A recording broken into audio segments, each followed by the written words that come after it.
संसार में जो जन्म लेता है उसकी मृत्यु निश्चित है। मृत्यु की अनिवार्यता को जानते हुए भी प्राणी मृत्यु का स्वागत या सामना न कर उससे मुँह छिपाने का प्रयास करता है। वह सदैव ऐसे स्थान की खोज में रहता है जहाँ मृत्यु की पहुँच न हो सके। वास्तव में सृष्टि में ऐसा कोई स्थान नहीं है जहाँ मृत्यु पहुँच न सके। संपूर्ण सृष्टि ही नश्वर है। प्राणी की आयु हर क्षण मृत्यु की ओर बढ़ती जाती है। कबीर साहब के अनुसार जब जहाज डूबने वाला हो तो सवारी क्या बचा रहेगा। बचने का उपाय जहाज के डूबने से पहले हो सकता है। उपाय यह है कि व्यक्ति डूबने वाले जहाज से पहले ही उतर जाए और दूसरा जहाज पकड़ ले। इस बात को ध्यान में रखते हुए कबीर जी ने जीवन की अपेक्षा मृत्यु का समर्थन किया है। रोगी और वैद्य सभी मर गए परंतु कबीर जी जीवित रहे, क्योंकि कबीर जी ने दवा को छोड़कर राम को अपने जीवन का आधार बनाया। माया में पड़े वैद्य की दवा माया युक्त थी, जबकि कबीर जी का आधार निर्गुण राम है। सगुण बनने रूप धारण करने पर तो भगवान भी मरणशील हो जाते हैं।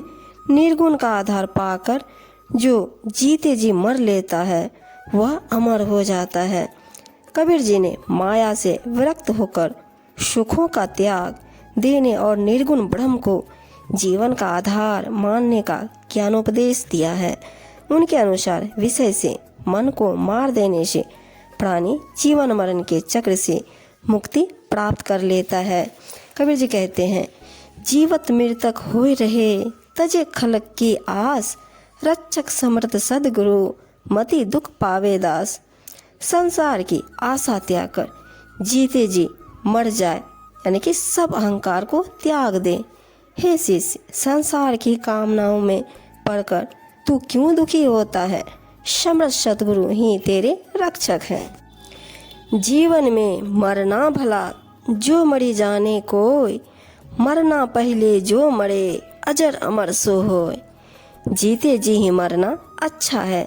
यदि कोई मरना जानता हो अर्थात अपनी सभी इच्छाओं कामनाओं को मार देना अच्छा है। इस प्रकार मरने से पहले ही जो मर लेता है वह अजर अमर हो जाता है। मन को मृतक देख के मति माने विश्वास, साधु तहाँ लो भय करे जो लो पिंजर सांस। कहते हैं कबीर साहब, मन को मृतक देखकर यह विश्वास नहीं करना चाहिए कि अब धोखा नहीं देगा। असावधान होने पर वह पुनः चंचल हो सकता है। इसलिए विवेकी संत मन से तब तक भय रखकर सावधान रहते हैं जब तक शरीर में श्वास रहता है। मैं जानू मन मरी गया, मरी के हुआ भूत, मुँहे पीछे उठी लगा ऐसा मेरा पूत।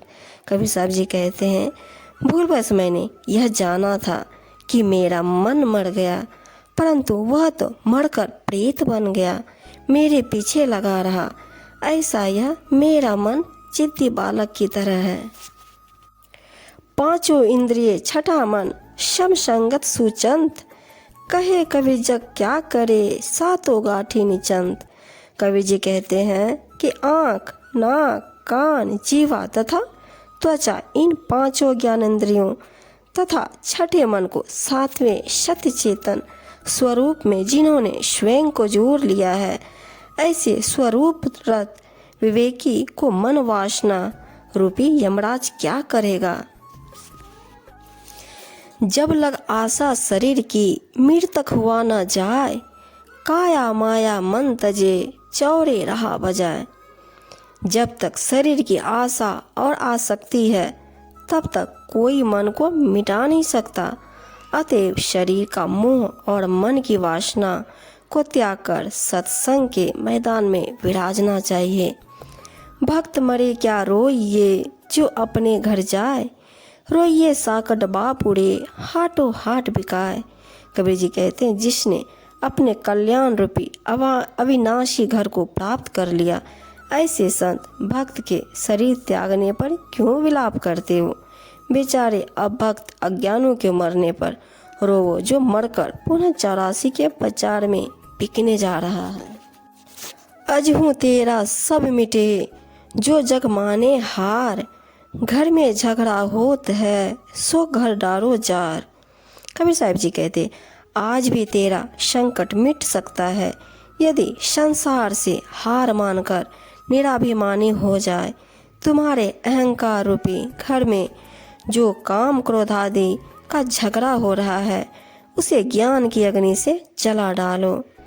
मैं मेरा घर जा लिया पलीता हाथ, जो घर जारो आप ना चलो हमारे साथ। कबीर जी कहते हैं कि शरीर में जो मैं मेरापन की अहंता ममता हो रही है, उसे ज्ञान की आग बत्ती हाथ में लेकर जला डालो। अपने अहंकार रूपी घर को जलाकर ही तुम मेरे संगी बन सकते हो। शब्द विचारी जो चले गुरुमुख होए निहाल, काम क्रोध व्यापे नहीं कबू न ग्रासे काल।